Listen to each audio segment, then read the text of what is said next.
Géopolis Télévision, dans les profondeurs de l'économie africaine. Tout de suite,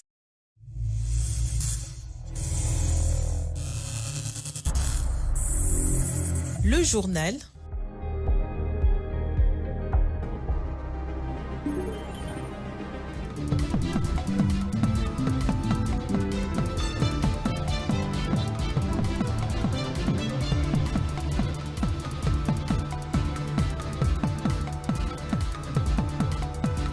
Mesdames, Messieurs, il est temps de vous informer. Bonjour chez vous et voici le titre.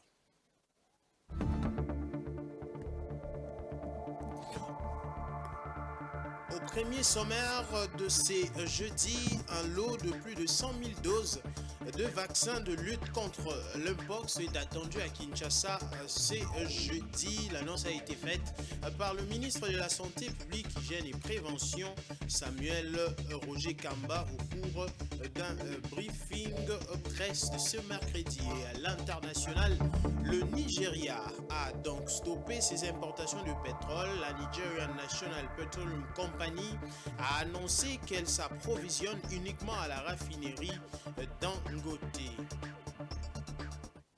Merci de nous avoir rejoints sur Géopolis Télévision pour la grande édition du journal télévisé.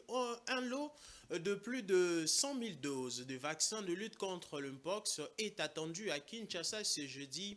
C'est le ministre de la Santé publique, Hygiène et Prévention, Samuel Roger Kamba, qui l'a annoncé au cours du briefing presse tenu conjointement avec le ministère de la Communication et Médias, qui est pilote Patrick Mouyaya, c'est mercredi 13 novembre 2024. Il a également annoncé que plus de 51 000 personnes ont été déjà vaccinées afin de lutter contre cette maladie. Suivez cet élément de Damani Mujinga. Santé publique, le ministre de la Santé publique, Dr Roger Kamba, a annoncé mercredi soir lors d'un briefing presse aux côtés du ministre de la Communication et Médias que le pays s'apprête à recevoir ce jeudi un lot de 100 000 doses supplémentaires de vaccins contre la pox en provenance d'Allemagne. Cette livraison s'inscrit dans la stratégie de riposte multisectorielle mise en place par le gouvernement pour lutter contre l'épidémie.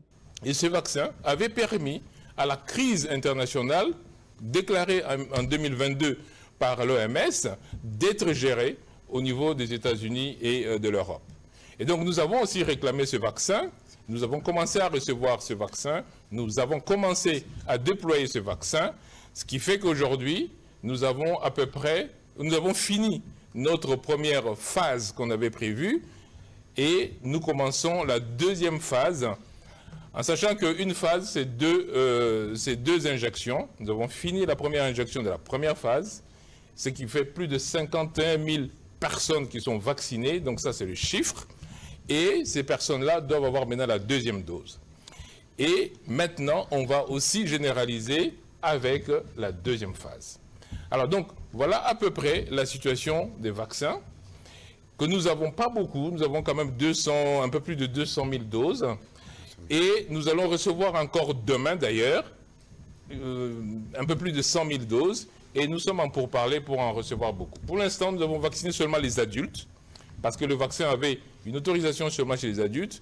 L'OMS vient de donner la préqualification chez les enfants de 12 à 17 ans, mais il nous faut quand même beaucoup plus de vaccins pour faire le tour. Dr Kamba a expliqué que cette riposte inclut divers volets, la surveillance, la gestion des laboratoires, la prise en charge des malades, la protection contre les infections et la communication. On va continuer à parler de la santé dans ce journal à l'occasion de la 33e journée mondiale de lutte contre le diabète. Le ministre de la Santé publique, le docteur Roger Kamba, a pris la parole ce 14 novembre 2024 lors d'une cérémonie organisée par le Programme national de lutte contre le diabète. Plus de détails dans cet élément des patients Sokeke.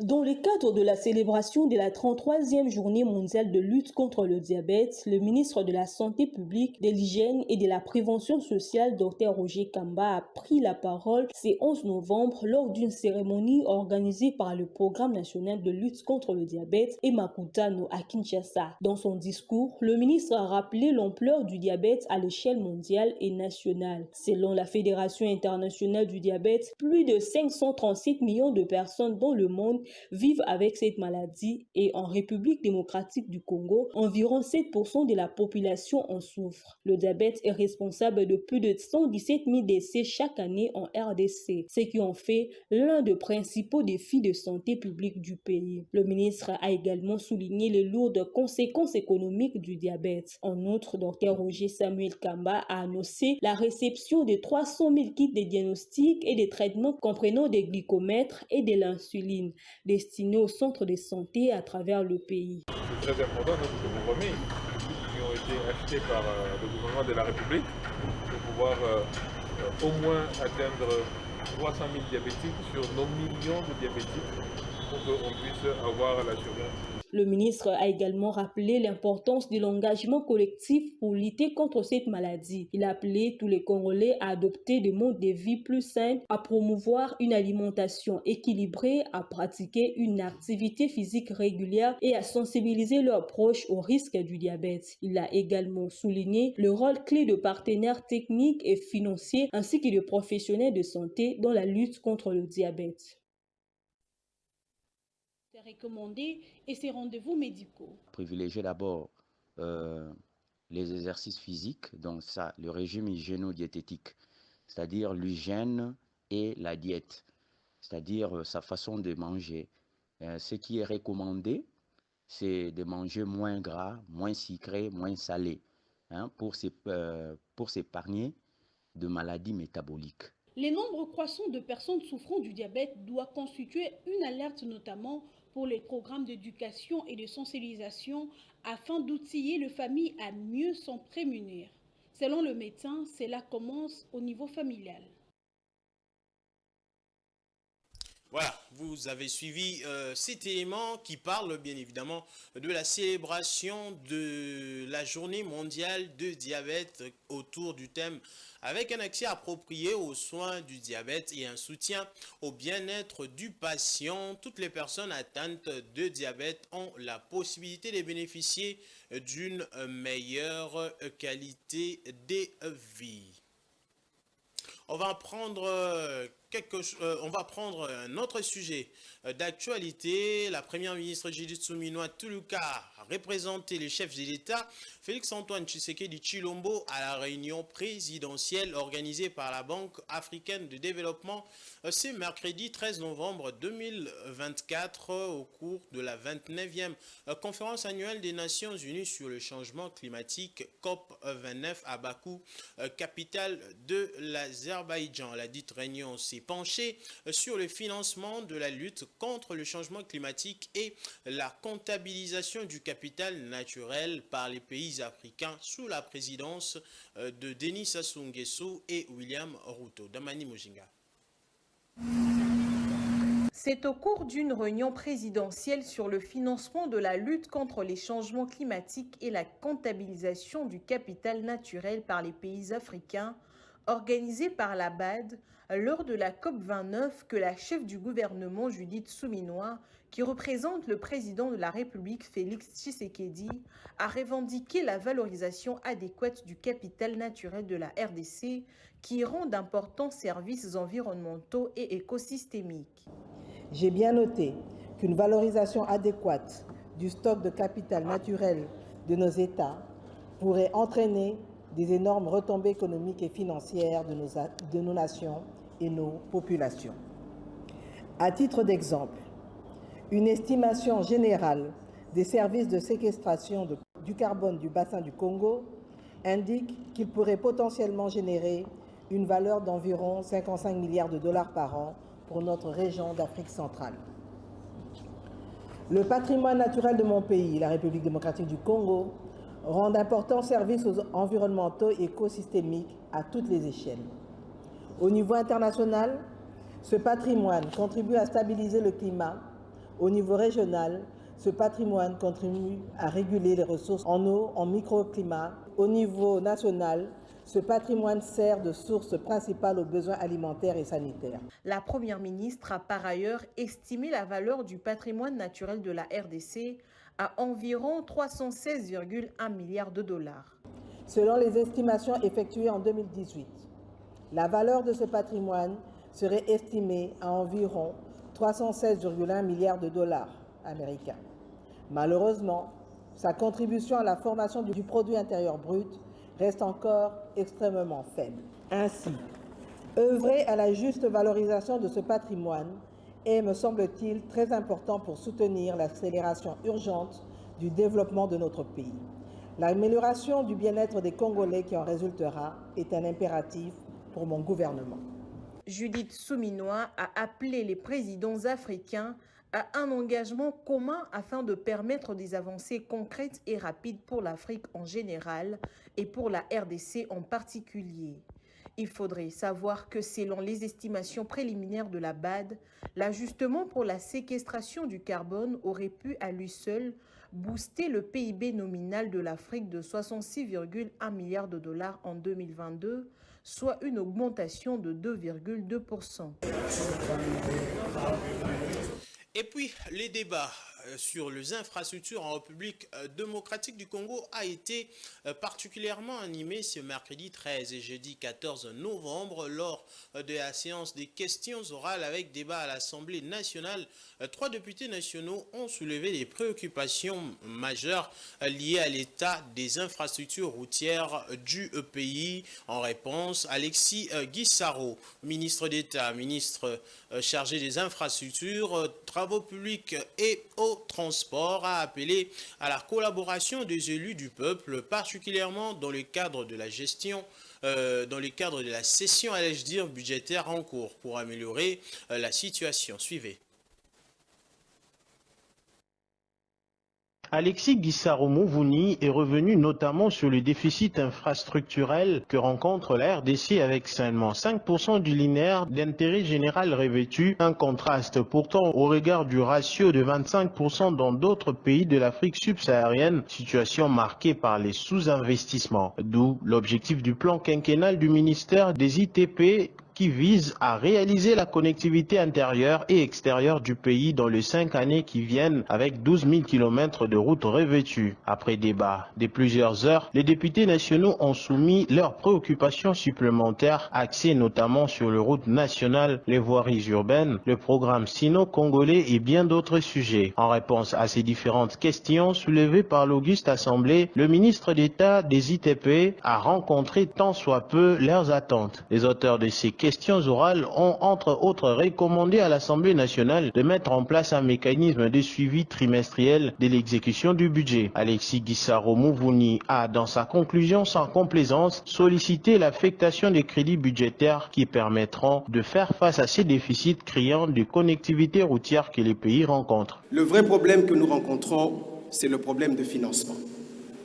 Voilà pourquoi j'avais sollicité de la part de votre auguste Assemblée que dans le cadre de la loi de finances 2025, qu'une part plus importante soit allouée au ministère des Infrastructures et des Travaux publics afin que nous puissions réaliser tous ces projets qui vous tiennent à cœur, des projets de route, des projets de voirie, des projets de lutte anti-érosive, des projets de construction de bâtiments. Peut-être que certains projets n'ont pas pu être réalisés, mais je voudrais simplement vous dire que je sollicite de votre part un accompagnement. Par accompagnement, je demandais effectivement que vous puissiez veiller à ce que les budgets soient effectivement alloués au ministère des Infrastructures et qu'ils soient effectivement décaissés. Le nombre de ces questions orales adressées au ministre d'État des ITP démontre à suffisance l'intérêt que les députés accordent à la problématique des infrastructures de base au regard de ses conséquences sur la vie de la population.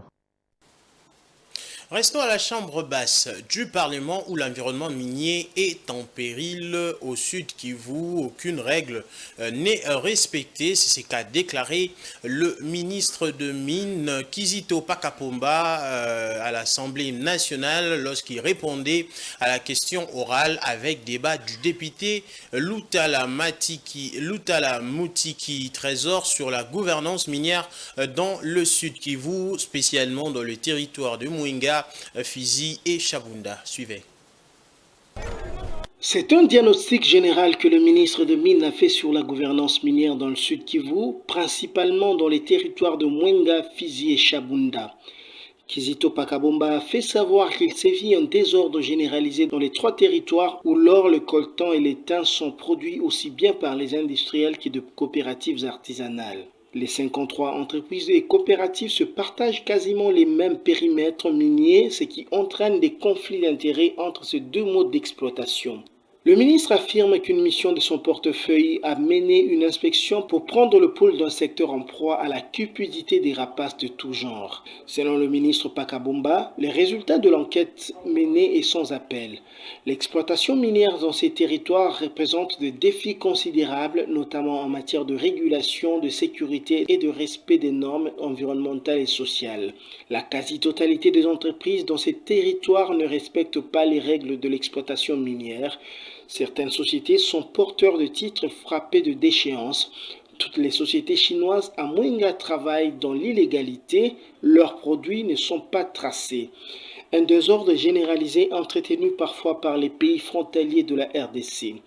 Le ministre de Mines a annoncé que son ministère s'est résolu à ordonner l'expulsion des étrangers avec ou sans titre de séjour, s'adonnant à des activités minières illégales.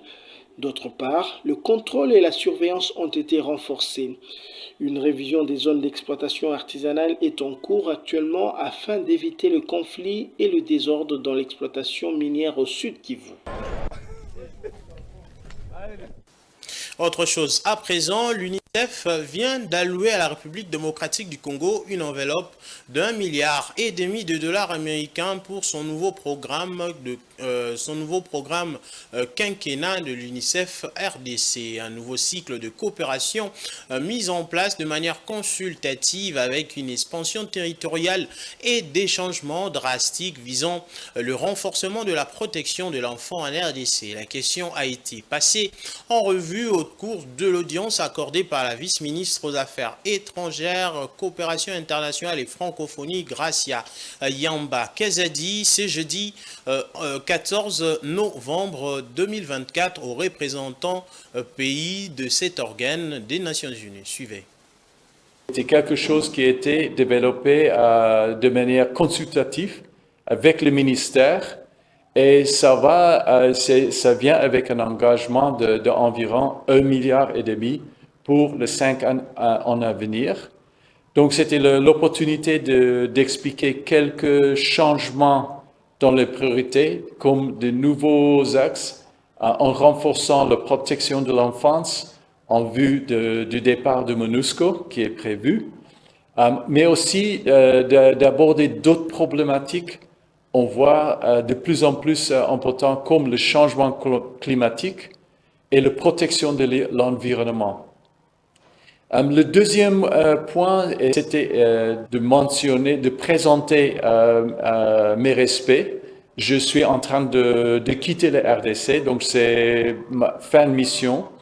Et on voulait en même temps partager la bonne nouvelle de mon remplaçant, qui est présentement notre représentant au Burkina Faso, auparavant qui a travaillé au Burundi, à Nigeria, Pakistan, mais aussi en RDC depuis 1996.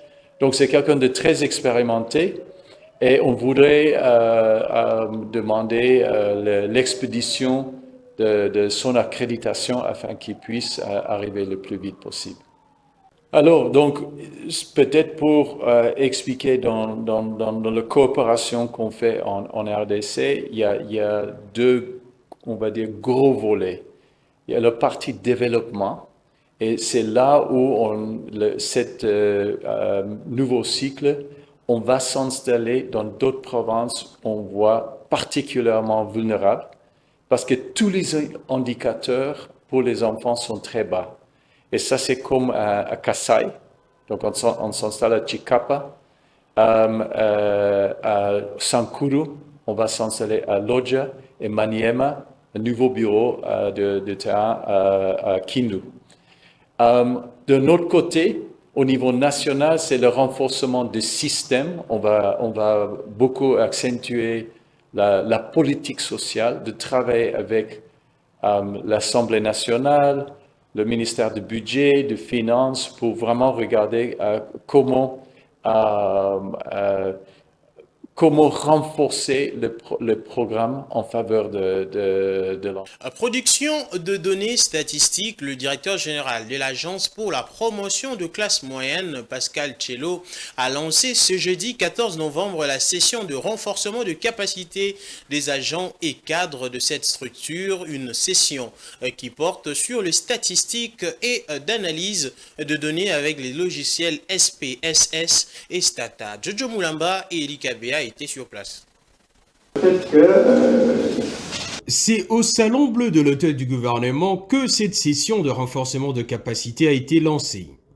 Les agents et cadres de l'Agence pour la promotion de classe moyenne vont être formés sur les techniques de statistique et d'analyse des données avec le logiciel SPSS et Stata.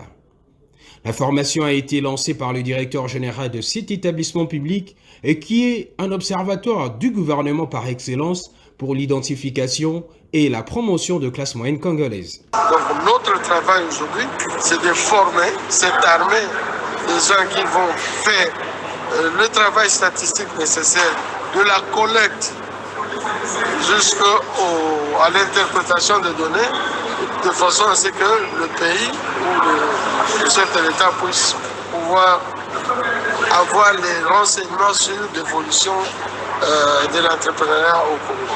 Grâce à cette formation, les agents et cadres de la PROSEM vont être capables d'organiser et mener des enquêtes sur le terrain en vue d'identifier les classes moyennes et d'analyser les données recueillies auprès de publics cibles. Ces données devront permettre au gouvernement d'ajuster les politiques publiques. Oui, concrètement sur le terrain, ils vont observer, ils vont faire des enquêtes sur le terrain et donc d'abord identifier les personnes cibles, leur parler soit par interview, soit par questionnaire. Et ce sont ces données qu'on va analyser. Et pendant que nous sommes ici, nous allons apprendre comment analyser les données pour en résulter Et cette formation qui a débuté ce jeudi 14 novembre prendra fin le 22 novembre prochain. On va parler sport à présent. Les Léopards U20 de la République démocratique du Congo sont en stage de préparation depuis lundi dernier en Arabie Saoudite. Les fauves congolais joueront la sélection saoudienne de U20 dans une double confrontation amicale le 16 et le 19 novembre prochain. Suivez. Les Léopards de la République démocratique du Congo de moins de 20 ans se trouvent à Jeddah en Arabie Saoudite pour un stage de préparation en vue de la prochaine Coupe d'Afrique des Nations Liberia 2025. Le tournoi est prévu au mois de mars de l'année prochaine. Le staff technique a profité de la pause internationale pour rassembler surtout les contingents européens qui étaient absents à Brazzaville lors du tournoi qualificatif de l'INIFAC remporté héroïquement par le joueur évoluant au pays, de plus qui était incomplet n'ayant que le minimum pour évoluer. L'objectif de ces stages est surtout d'intégrer les nouvelles arrivées pour leur permettre de se familiariser davantage avec cette sélection, sachant que ces joueurs peuvent encore jouer avec les sélections nationales de leur pays de naissance pour la plupart d'entre eux. C'est une sélection stratégique qui office des réserves pour celle de A et deux exemples sont à prendre naturellement avec Noah Sediki et Ngalel Moukao. Sur place en Arabie Saoudite, les Léopardos auront deux rencontres de fixation face à leurs homologues saoudiens. Ils vont tenter maintenant de gagner parce que ce n'était pas le cas lors de leurs deux derniers stages au Maroc et aux Pays-Bas. Le staff technique va tenter de tirer réellement profit de ces stages pour avoir une idée claire de son équipe. Il restera maintenant à savoir si tout le monde sera là en mars, sachant que la saison sera en cours et qu'il risque de se poser un souci pour que le joueur soit libéré dans leur club vu que ce ne sera pas pendant la trêve internationale. Madame, Messieurs, vous suivez le journal télévisé à grande édition sur Géopolis Télévision. Nous allons maintenant quitter la République démocratique du Congo pour prendre la page internationale.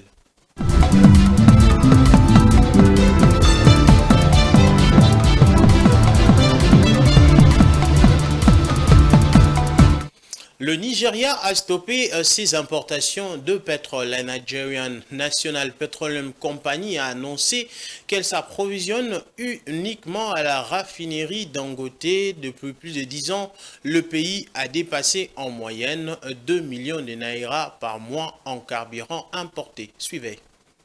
Nigeria a mis un terme définitif à ses importations de pétrole. Le 11 novembre 2024, la Nigeria National Petroleum Company Limited, NNPC, a confirmé qu'elle approvisionne désormais les marchés locaux en produits pétroliers exclusivement au prix de la raffinerie Dangote. Depuis plus d'une décennie, le Nigeria a dépensé environ 2000 milliards de naira par mois en importation de carburants, soit 24 000 milliards de naira par an, l'essence et le diesel. Les hydrocarbures produits par la raffinerie Dangote sont distribués à la pompe depuis le 1er octobre 2024 au Nigeria. L'association des principaux distributeurs d'énergie du Nigeria, NEMAN, a relevé que le coût provisionnel du déchargement de l'essence au Nigeria a diminué de 20,34%, atteignant 971,77 naira par litre au cours des 3 derniers mois. En dépit de cette baisse, les prix de vente au détail de l'essence a connu une hausse de 443 naira, soit 71,79%, passant de 617 naira par litre le 1er août 2024 à 1060 naira par litre le 8 novembre 2024. La fin des importations d'hydrocarbures par la NNPC est consécutive au règlement de la dette de 2,4 milliards de dollars due aux sociétés pétrolières internationales opérant au Nigeria. Dans le même temps, l'association indépendante des négociants en pétrole du Nigeria, IPMAN, a annoncé l'achat prochain des produits pétroliers pour une valeur de 20 milliards de dollars auprès de la raffinerie Dangote. Mesdames, Messieurs, place à présent à la lecture de journaux parus dans la ville de Kinshasa ce jeudi 14 novembre 2024 avec la sélection et les commentaires de Patrick Ilunga.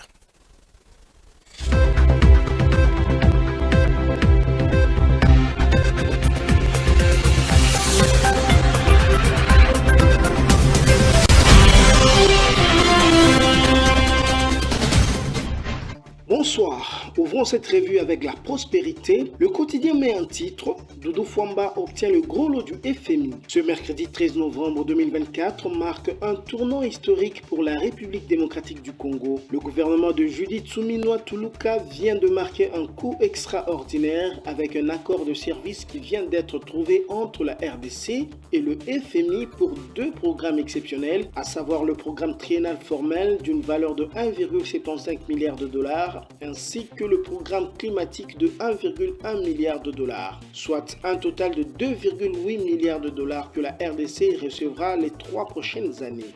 C'est extraordinaire ce résultat que nous venons d'obtenir, s'est exclamé le ministre des Finances cité par Forum des As. Au-delà de cet avantage, poursuit Doudou Fwamba, nous avons un autre programme climatique de 1,1 milliard de dollars américains qui va financer les investissements pour mitiger les effets du changement climatique en termes d'adaptation et d'effets pour essayer d'aller dans le sens de préserver notre écosystème. Sur le même sujet, la référence plus douche l'enthousiasme des uns et des autres en mettant à sa une critique de Matata Ponyo à l'endroit du FMI. Le journal écrit « Détournement de fonds publics en RDC, Matata Ponyo dénonce la complicité du FMI ». Dans une publication dans la revue scientifique Congo Challenge, le député national et ancien Premier ministre Augustin Matata Ponyo fustige la complaisance des institutions de Bretton Woods face à la gestion catastrophique des fonds alloués à la République démocratique du Congo. Matata Ponyo pointe du doigt le Fonds monétaire international qui continue de prélever des fonds au profit du Congo malgré la dilapidation des ressources en question. Le FMI est un faux médecin qui accompagne le malade qui ne prend pas ses médicaments, un faux médecin qui se réjouit de voir la température du patient monter. Parlant justement de température, nous allons boucler notre revue avec la conférence sur le climat. Info 27 nous informe qu'en Azerbaïdjan, Judith Souminois mobilise le monde pour une protection renforcée des forêts congolaises. Présente à la COP29 de Bakou en Azerbaïdjan, la première ministre Judith Souminois défend vigoureusement l'engagement de la République démocratique du Congo en matière de préservation de la biodiversité et de la transition écologique. Dans ses échanges avec plusieurs dignitaires, elle a rappelé le rôle central des forêts congolaises, essentiel à la régulation climatique mondiale, et plaidé pour un soutien international accru. Représentant le chef de l'État, elle porte haut la voix du pays, soulignant que ses efforts pour la conservation nécessitent une coopération et de financement à hauteur des enjeux globaux. Au revoir. Mesdames, Messieurs, ce journal est terminé. Je vous rappelle les différents titres. Un lot de plus de 100 000 doses de vaccins de lutte contre l'Mpox est attendu à Kinshasa ce jeudi. Cette annonce a été faite par le ministre de la Santé publique, Hygiène et Prévention, Samuel Roger Kamba, lors du briefing presse. Et puis à l'international, le Nigeria a stoppé ses importations de pétrole. La Nigerian National Petroleum Company a annoncé qu'elle s'approvisionne uniquement à la raffinerie Dangote. Voilà, messieurs, merci à vous de nous avoir suivis. Prochain programme, vous allez suivre la suite, bien évidemment, de votre programme sur Géopolis Télévision. Prenez soin de vous et à bientôt.